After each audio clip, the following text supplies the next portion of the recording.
అయితే సాయిచంద్ గారు మీకు చంద్ర గారు, అలాగే వైకుంఠం గారు, బి నరసింహరావు గారు, ఇట్లా గొప్ప గొప్ప స్నేహితుల సహచర్యం, వాళ్ళ ద్వారా మీరు ఎంతో నేర్చుకోవటం, ఎన్నో తెలుసుకోవటం, అంటే ఒక ఎడ్యుకేషన్, స్కూల్ వచ్చే ఎడ్యుకేషన్ ఒకవైపు, ఇలా ఇటువంటి గొప్ప గొప్ప వ్యక్తుల సాంగత్యం అది అసలు కంప్లీట్ డిఫరెంట్.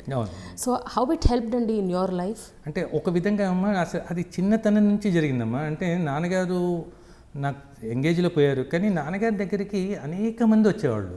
అంటే అప్పుడు కవులు, గాయకులు, సినిమా వాళ్ళు అందరూ. అంటే మా నారాయణగూడ ఇల్లు ఒక పెద్ద కల్చరల్ సెంటర్లా ఉండేది అనమాట. దానికి నా ముద్దు పేరు లిటిల్ ప్యారిస్ అని పెట్టుకున్నా, మా నారాయణగూడ అనమాట.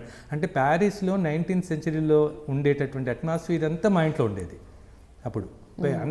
నాన్నగారు ఒక రచయిత సినిమా కాబట్టి, ఇటు రచయిత గారి సినిమా కూడా అనేక రకాలమైన కళాకారులు రావడం అనేది ఇంట్లో ఉండేది. అంటే ఇప్పుడు కవుల్లో దాశరథి గారు, నారాయణ రెడ్డి గారు, జాషువా గారు, విశ్వనాథ్ సత్యనారాయణ గారు, వీళ్ళందరూ వస్తుండేవాళ్ళు. అట్లనే పెయింటర్స్లో రామారావు గారు, ఇలాంటి వాళ్ళందరూ వస్తుండేవాళ్ళు. ఆ తర్వాత సినిమా యాక్టర్స్ గుమ్మడి గారు, జగ్గయ్య గారిని అయితే నాన్నగారే దర్శకుడిగా ప్రియురాలుగా ఉన్నప్పుడు జగ్గయ్య గారిని ఇంట్రడ్యూస్ చేసి, జగ్గయ్య గారు, అక్కినే నాగేశ్వరరావు, వీళ్ళ కోయిన్సిడెంట్లకి ఏంటంటే నాగేశ్వరరావుకి నాన్నగారికి చాలా అనుబంధం ఉండేది. ఎన్టీ రామారావు గారికి మా తాతగారు కవిరాజు గారితో చాలా అనుబంధం ఉండేది అనమాట. అంటే ఇప్పుడు తర్వాత ఎన్టీ రామారావు గారు నాన్నగారి దగ్గరికి వచ్చేవాళ్ళు, కానీ ఎన్టీ రామారావు గారు నన్ను ఒకసారి పిలిచి మాట్లాడారు.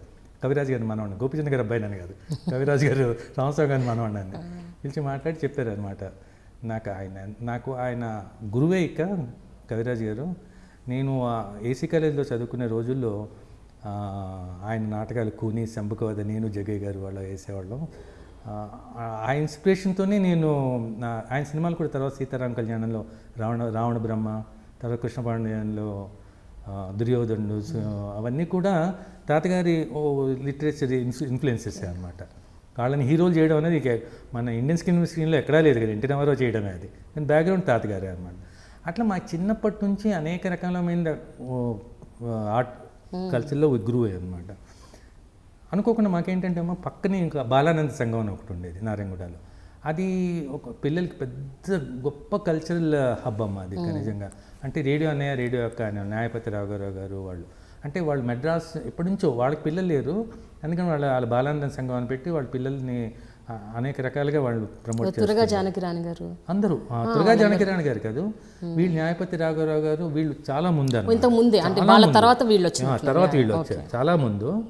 అసలు వాళ్ళు మెడ్రాస్ అప్పుడు కంబైన్ స్టేట్గా మెడ్రాస్ ఉన్నప్పుడు అక్కడ ఉండేది బాలానంద సంఘం. అంటే వీళ్ళు మేమే బాపు గారు, రమణ గారు అందరూ అందులోంచి వచ్చిన వాళ్ళే, అక్కడి నుంచి మా దాకా అందరూ వచ్చిన వాళ్ళు అన్నమాట. అటువంటి సంస్థ పనిచేయడం.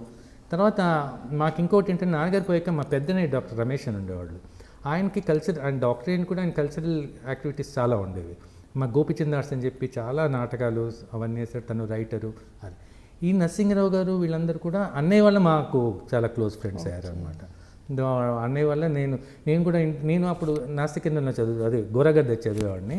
హాలిడేస్కి వచ్చినప్పుడు వీళ్ళందరూ కూర్చొని మాట్లాడుతుంటే నేను పక్కన వెళ్ళి కూర్చోవడం, ఇదాన్ని వాళ్ళు పెద్ద చిన్న పిల్లల్ని చూసినట్టు చూసేవాళ్ళు. అట్లా తెలియకుండా వాళ్ళతో అనుబంధం ఉండేది. అంటే నాన్నగారి నుంచి అన్నయ్యకి షిఫ్ట్ తర్వాత వీళ్ళకి వచ్చేటప్పటికి కల్చరల్గా చాలా తేడాలు వచ్చేస్తూ ఉన్నాయన్నమాట. ఎందుకంటే వామపక్ష సిద్ధాంతాలు చాలా వచ్చేసినాయి అప్పటికి. నరసింహరావు గారు చాలా కమిటెడ్గా ఉండేవాడు అనమాట మొదట్లో వామపక్ష సిద్ధాంతాల మీద అనమాట. తన పొయిట్ ఇవన్నీ అనమాట. నాకు అంటే ఇంట్లో అనేక అంటే హేతువాదం ఇవ్వండి, వామపక్ష పాటలు కానీ ఇవన్నీ నాకు వినడం చాలా ఫస్ట్ టైం. నిజంగా అమ్మ, నేను బండెనక బండి కట్టి ఫస్ట్ సాంగ్ విన్నప్పుడు ఇటువంటి పాటలు కూడా ఉంటాయా అని అనిపించింది అన్నమాట. ఇలా కూడా ఉంటుందా సాహిత్యం, ఇలా కూడా అంత సాహిత్య కుటుంబంలో వచ్చి నేను స్టన్ అయిపోయాను అనమాట. బండెనక ఇట్లా ఉంటుందా. అంటే మీరు ఎప్పుడు అప్పటి వరకు కూడా ఒక రెబెలియస్ పోయట్రీ వినుండరు. అంటే తాతగారు వినేవాడు. అంటే వీరగంధం తెచ్చినారము వీరుడెవ్వడు తెలుపుడు, పూసిపోదము మెడన వైతము పూల దండలు భక్తితో, తెలుగు బావుట కన్ను చెదరగా కొండ వీటన ఎగురునప్పుడు, తెలుగు బిడ్డ లేవలేవ వీరసాయము సేయరావుగా, అలాంటి ఉండేవి. నేను పాడుతుండేవాడిని చాలా. అదే అంటే నేను అనేది ఏంటంటేనండి, ఒక వీరత్వం, శూరత్వం అట్లా ఉండేది, అలాంటి పాటలు ఉండేవి. బట్ పోరుబాట, ఉద్యమం, ఇలాంటి కైండ్ ఆఫ్ సాహిత్యం మీరు అప్పటి వరకు వినుండరు. నిజంగా నాకు గిల్టీనెస్ ఏంటంటే, అంత సాహిత్య కుటుంబంలోంచి ఈ కోణం అసలు చూడలేదేంటి అని చాలా గిల్టీనెస్ అనమాట. అది తెలియదు అన్న దానికంటే గిల్టీనెస్, నేను ఎందుకు చూడలేకపోయాను అన్నది ఉండేది. ఇంకా తర్వాత దాని క్షుణ్ణంగా అటువైపు బాగా అట్రాక్ట్ అయి ఉంటారు కదండి అప్పటికి. అయ్యో, మా భూమి తర్వాత ఐ థింక్ ఒక సిరీస్ ఆఫ్ ఉద్యమాల సినిమాలు, అందుకని మిమ్మల్ని అప్పట్లో ఉద్యమాల హీరో అని అనేవారు, ఉద్యమాల సినిమాల హీరో అని లైన్గా. తర్వాత ఏంటండి అది యువతరం కదిలింది, యువతరం ఎర్రమల్లెలు, కదిలింది, ఈ చదువులు, మరోమలకు వండర్ఫుల్. తర్వాత ఇలా అనేక రకాల విముక్తి. మళ్ళీ మన నరసింహరావు గారిది ఇంకో సినిమా కూడా చేశారు, రంగులకల ఉద్యమం అనలేము కానీ అండర్ కరెంట్ అంటే almost under current under current అదే. ఒక పెయింటర్ కమిటెడ్ పెయింటర్గా ఎలా మారాలి అని తీసుకున్నారు. ఆ సినిమాలో కూడా చాలా మంచి క్యారెక్టర్ అంటే అంతవరకు నేను ఎప్పుడు పెయింటర్స్తో తిరగడం, నేను పెయింటర్ని కాదు కదా, that is a successful painter. నేను అప్పటికి వైకుంఠం వాళ్ళందరూ సక్సెస్ఫుల్ కాదు, వాళ్ళతో ఎంతో అనుబంధం ఉండేది కానీ అంత సక్సెస్ఫుల్ కాదు. నేను ఆ క్యారెక్టర్ వేయడానికి ఎంత కష్టపడాల్సి వచ్చిందంటే, నేను వాళ్ళ ఉద్దేశంలో ఒక ఆర్టిస్ట్ని పెట్టుకున్నారనమాట, ఇతని క్యారెక్టర్ అనేది. ఇక పేరు చెప్పడం ఎందుకు నేను చెప్పట్లేదు. ఇంతో అలా ఉండాలి అని చెప్పి నేనేం చేశానంటే, అలాంటి ఆర్టిస్టులు ఎవరున్నారు వాళ్ళందరినీ మద్రాసులో కోరమండల్ అని ఒకటి ఉంది, అక్కడ ఆర్టిస్ట్ కాలనీ, అక్కడికి వెళ్ళి వాళ్ళతో కొన్ని రోజులు ఉండొచ్చాను అనమాట. అవన్నీ చేయడం బట్ట ఆ క్యారెక్టర్కు న్యాయం చేయడానికి అవకాశం వచ్చింది. Congrats to iDream for reaching 1 million subscribers.